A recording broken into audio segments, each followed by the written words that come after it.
Hey, what's happening? Right now we're with one of Bay Area's up-and-coming rappers, Watzreal. What's happening, man? What's going on, world?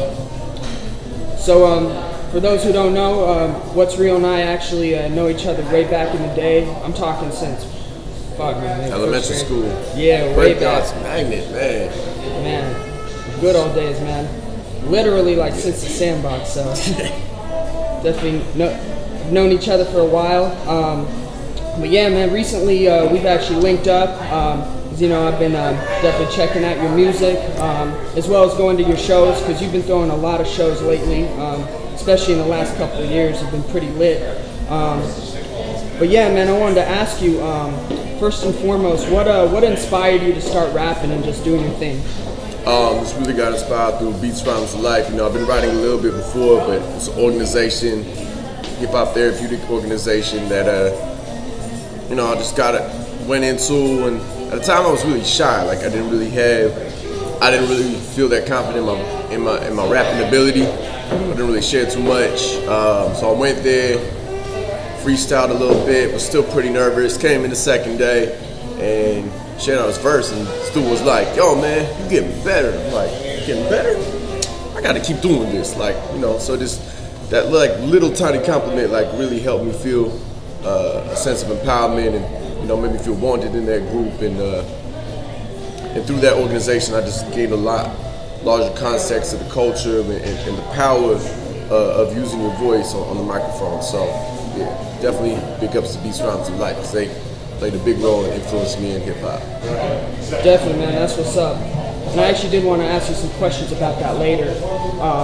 But first, I wanted to ask you, because I know these past couple of years you dropped 2 albums, Wisdom with Attitude and The Life Experience.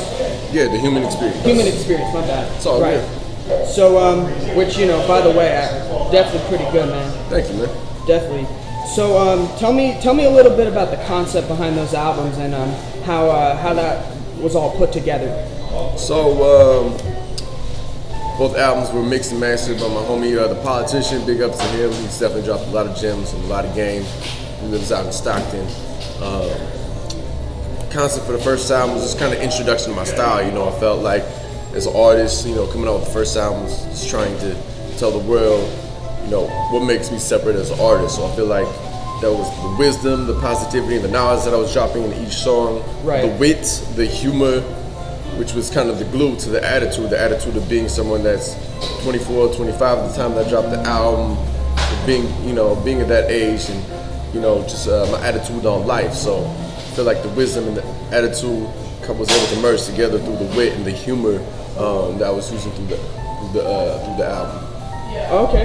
And then The Human Experience, it's really, that one was a very much more like, they're both very personal albums, but that one just took a whole another step deeper in terms of vulnerability, in terms of talking about my personal life, talking about my parents a lot more, talking about battles with depression a lot more, and really using that vulnerability and that interpersonal lyrics to kind of resonate with everybody's human experience, and talking about how these are all things that we all go through, and being able to really resonate and connect with the audience.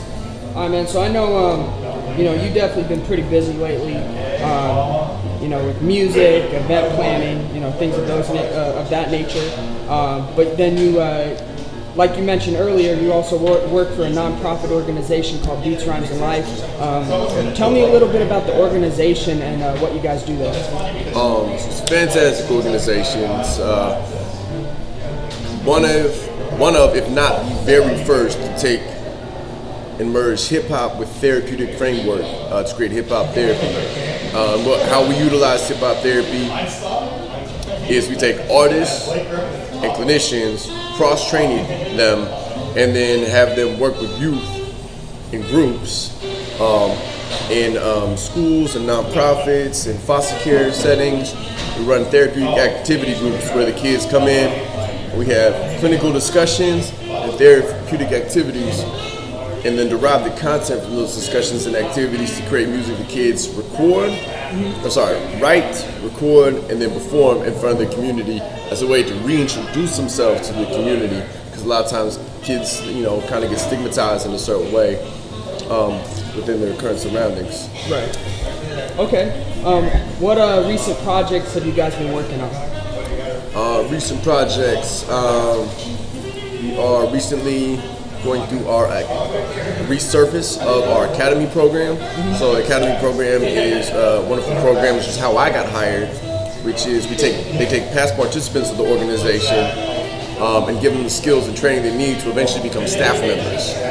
So I recently just graduated from that program along with Tay, Malkia, SK. We're the first to graduate from the academy program and fully become staff. So what we're going to do now is take another 15 participants, past participants, and run them through the same process so that they can eventually, gain the artist skills and the clinical skills to be on the trajectory to become full staff. Okay, yeah, that's what's up, man. Definitely respect the fact that you're utilizing hip hop in a way to promote positivity. Definitely always good. I did want to ask, because I know you've been working at Beats, Rhymes, and Life for quite some time now. What types of things have you experienced since working there? Just seeing, it's just how useful it is, how much kids get empowered from it. Seeing kids like myself that were just super nervous and just getting a sense of comfortability and getting a sense of empowerment and just being able to pull a 180, from kids that. One of my favorite stories is we had this kid that came in on the first day. He was hiding under the desk and hiding under the tables. And that same kid with that level of nervousness was able to go through the process and 2 to 3 months later come on the stage and just rock it. That's huge. That's an incredible amount of growth in a very short amount of time that I feel like we played a large role in creating. So. Yeah, that's what's up, man. Seems like you guys kind of prepared the kids to deal with real life experiences, because stage fright is definitely no joke. I know I've experienced it quite a few times, so definitely respect that. Would you say since working at Beats, Rhymes, and Life has had an impact on your music, or sort of how you view the rap game in some sort of way? Yeah, it's definitely influenced me. I'm much more. I've always been a pretty positive artist. I think it definitely, anytime I have a feeling or a semi-desire to steer clear of that path, Beats, Rhymes, Life is definitely pulls me back in. It reminds me that, I'm working with kids, I'm working with youth, and I got to set an example. Right. So it definitely holds me to a sense of accountability and also my writing too, because, I don't want to try not to be too vulgar with the sense that, I'm working with the kids, I'm working with the youth. And then a lot of my songs, I get started through there. I'd say probably somewhere between a quarter and a half of the writing of the last album, The Human Experience, started in Beats, Rhymes, and Life. Just being in that space and being around that environment, it's a very inspiring area. You're absolutely, man. In terms of being a Bay Area rapper, what kind of interactions have you had with Bay Area rappers?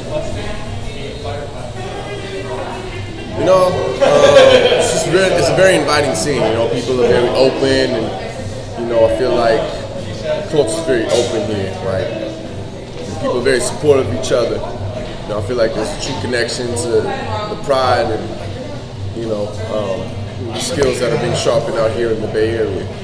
Right. I feel like artists are very supportive of each other in terms of sharing knowledge, sharing wisdom, and sharing our network. I might have some type of link to a promoter in this area that another artist might need, and he might have a link to another promoter in another area that I might need access to. So, I feel like there's a very much shared amount of knowledge within the Bay Area culture. No, absolutely. Because I've noticed, there is a sense of camaraderie in Bay Area rap. Instead of people being against each other, it's people want to help each other. Kind of grow and progress in some sort Yeah, of it's way. not as clicky as some other areas of hip hop music. Right.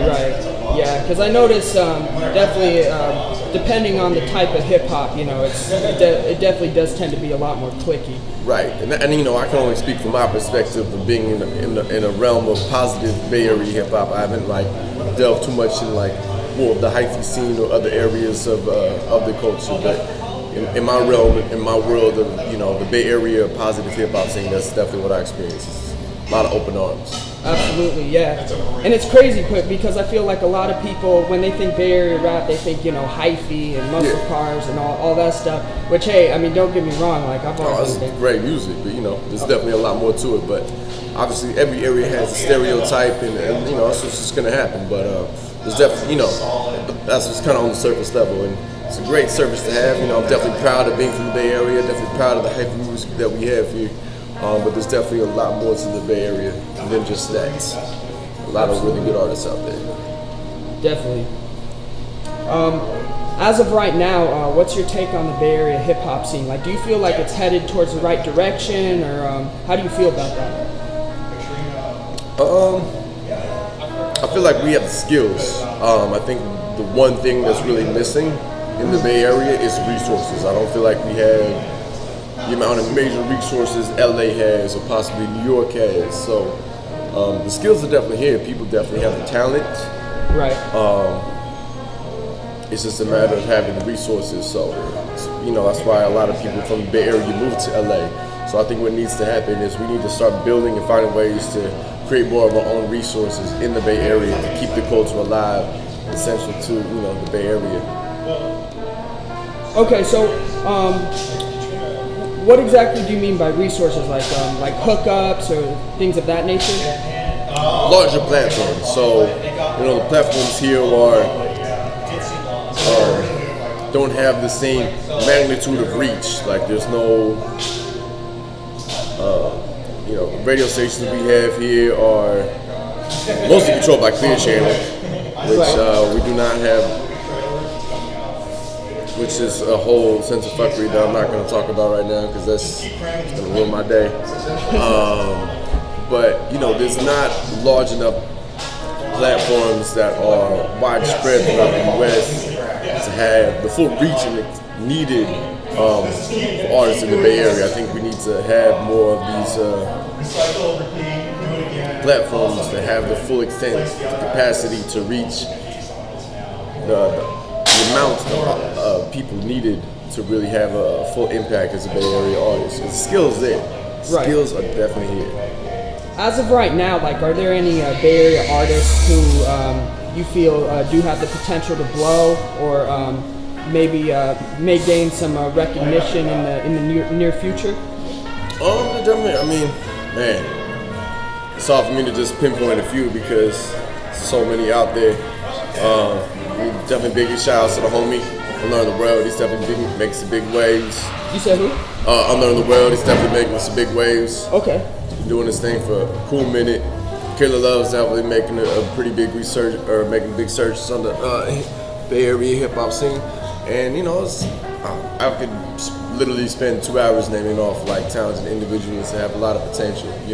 Right. But it's all about the resources, and I think as soon as we build those resources or find more accessible resources with that larger platform, then more people will start to blow up from the Bay Area. Oh yeah, no, absolutely. I agree with that. It's crazy because there's so many Bay Area rappers out there. But yeah, I mean, like you said, we just have to get access to more resources. But I think once that happens, it'll definitely make a significant difference. I did want to ask you before we sign off, are there any future projects that you're working on or anything of that nature? Yeah, working on an EP. It's dropping sometime next year. Don't have a release date for it. Basically, going to be taking about 14 tracks, slicing those in half, and really giving out, my best because I really want to put that to the forefront with this project. So be on the lookout for that. It's going to be dropping sometime next year. It's going to be called What's Realer Than Love. So it's going to be a full bass love EP because I feel like love's been really taken out of the music culture right now. in the mainstream. They're taking away our R&B. There's not really any R&B artists, and the closest thing that we have is Drake. And he's very good at what he does, but I'm really trying to dive into that topic a lot deeper. So be on the lookout for that. That's what's up, man. Definitely be on the lookout for that. I guess besides that, are there any other issues you wanted to address, or anything you wanted to bring up? No, man, I just want to remind the public that underground hip hop is a two-way street. We definitely need everybody's support as much as possible to face the machine that is the mainstream. So any ways that you support artists, we definitely appreciate it. Whether that's following them on Spotify, buying the music, physical copies, copying some merchandise, whatever it is, definitely means a lot to us. That's what's up, man. Well, I appreciate you coming through, man. For people who don't know, definitely look out for this man. He's been doing it for quite some time in the Bay. Yeah, man, I guess we out. Sounds like Jay-Z mixed with some Lupe. What's some Lupe? Yeah, that's that new Bay. Sounds like Nas mixed with J. Cole.